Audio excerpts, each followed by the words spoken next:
ನಾನು ಸ್ವಾಮಿ ಮಾತಾಡ್ತಾ ಇರೋದು ಶ್ರೀಕಂಠೇಶ್ವರ ಪ್ರಾಪರ್ಟೀಸಿಂದ. ಇದೊಂದು ಲ್ಯಾಂಡ್ ಬಂದೈತೆ 7.5 ಎಕರೆ. ಮಣ್ಣು ನೋಡಿ ಯಾವ ಥರ ಇದೆ, ಕುಂಕುಮ ಕಣಾಗಿದೆ. ಸುತ್ತ ಸೋಲಾರ್ ಫೆನ್ಸಿಂಗ್ ಆಗಿದೆ, ಸ್ವಂತ ಟಿ ಸಿ ಇದೆ, 2 ಬೋರ್ವೆಲ್ ಇದೆ, ಡ್ರಿಪ್ ಇರಿಗೇಷನ್ ಆಗೈತೆ. ರೈತರ ಪ್ರಾಪರ್ಟಿ ಬರುತ್ತೆ. ಒಂದು 15 ಫಲ ಕೊಡ್ತಾ ಇದೆ ತೆಂಗು. ತಾರ್ ರೋಡ್ಗಿರುವಂಥ ಲ್ಯಾಂಡು, ತುಂಬ ಚೆನ್ನಾಗಿರುವಂಥ ಲ್ಯಾಂಡು.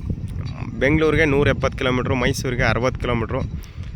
ತುಂಬ ಚೆನ್ನಾಗಿದೆ. ಚಾಮರಾಜನಗರ ನಂಜನಗೂಡು ಹೈವೇಗೆ 5 ಕಿಲೋಮೀಟ್ರ್ ಆಗುತ್ತೆ. ಒಳ್ಳೆ ಬಾಕ್ಸ್ ಟೈಪ್ ಇದೆ. ತಾರ್ ರೋಡಿಗೆ ಒಂದಿದೆ, ಹಿಂದಿ ಕಡೆ ಆಗಲಾಗುತ್ತೆ ನೋಡಿ ಹೆಂಗಿದೆ. ಒಳ್ಳೆ ವಾಟರ್ ಸೋರ್ಸ್ ಇರುವಂಥ ಲ್ಯಾಂಡು. 150 ಅಡಿಗೆಲ್ಲ ನೀರು ಬರ್ತಾಯಿದೆ ಇದು ನೋಡಿ. ಎಲ್ಲ ಸುತ್ತ ಸೋಲಾರ್ ಫೆನ್ಸಿಂಗ್ ಇದೆ. ಹೆಂಗಿದೆ ನೋಡಿ. ನೀವು 20 ಅಡಿ 30 ಅಡಿ ತೆಗೆದ್ರೆ ಹಿಂಗೆ ಇದೆ ಮಣ್ಣು.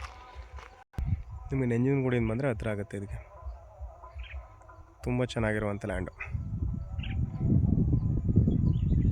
ಕಬ್ಬು ನೋಡಿದರೆ ಪಕ್ಕದಲ್ಲಿ ಹೆಂಗಿದೆ. ವಾಟರ್ ಸೋರ್ಸ್ ಇದ್ರೆ ಮಾತ್ರ ಈ ಕಬ್ಬು ಹಾಕೋದು ಒಳ್ಳೆ ನೀರು ನೋಡಿ. ಟೊಮೊಟೊ ಹಾಕಿದ್ದಾರೆ ನೋಡಿ. ತಾರ್ ರೋಡ್ಗೆ ಇರುವಂಥ ಲ್ಯಾಂಡ್ ಇದು. ತೋರಿಸ್ಕೊಡ್ತೀನಿ ನಿಮಗೆ. ಇದೇ ಲ್ಯಾಂಡು. ರೆಡ್ ಸಾಲ್ ಬರುತ್ತೆ, ತುಂಬ ಚೆನ್ನಾಗಿದೆ. ಡೈರೆಕ್ಟ್ 1 ಸಿಟ್ಟಿಂಗ್ ಇರುತ್ತೆ. ರೈತರ ಪ್ರಾಪರ್ಟಿ ಬರುತ್ತೆ, ಜನರಲ್ ಬರುತ್ತೆ ಇದು. ಇವರು ಫರ್ ಎಕರೆ 42 ಲ್ಯಾಕ್ಸ್ ಹೇಳ್ತಿದ್ದಾರೆ. 1 ಎಕರೆಗೆ 42 ಲಕ್ಷ ಹೇಳ್ತಾರೆ. ಲೈಟ್ಲಿ ನೆಗೋಷಿಯಬಲ್ ಇರುತ್ತೆ. ಡೈರೆಕ್ಟ್ 1 ಸಿಟ್ಟಿಂಗ್ ಇರುತ್ತೆ. ರೆಡ್ ಸ್ಯಾಲ್ ಹೊಂದಿರುವಂಥ ಲ್ಯಾಂಡು. ಸುತ್ತ ಸೋಲಾರ್ ಫೆನ್ಸಿಂಗ್ ಆಗಿದೆ ನೋಡಿ.